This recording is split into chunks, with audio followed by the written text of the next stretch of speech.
पाञ्चजन्यं हृषीकेशो देवदत्तं धनञ्जयः पौण्ड्रं दद्मौ महाशङ्खं భీమకర్మావృకోదరః.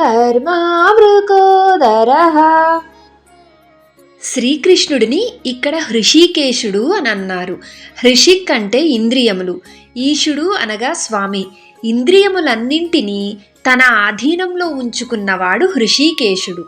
శ్రీకృష్ణుడు పాంచజన్యం అనే శంఖాన్ని పూరించాడు. అర్జునుడిని ఇక్కడ ధనంజయుడు అని అన్నారు. ఒక యుద్ధంలో అర్జునుడు గొప్ప ధనరాశులను జయించి తీసుకుని వచ్చాడు. ధనాన్ని జయించాడు కనుక అతని పేరు ధనంజయుడు అయ్యింది. అతడు దేవదత్తం అనే శంఖాన్ని పూరించాడు. భీముడి పేరు వృకోదరుడు అని అన్నారు. ఎందువలనంటే అతడి ఉదరంలో వృక్ అనే అగ్ని ఉన్నది.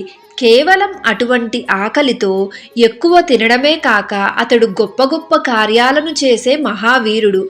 అందువలన అతని శంఖం కూడా చాలా పెద్దది కనుక అతడు పౌండ్రం అనే మహాశంఖాన్ని బూదాడు.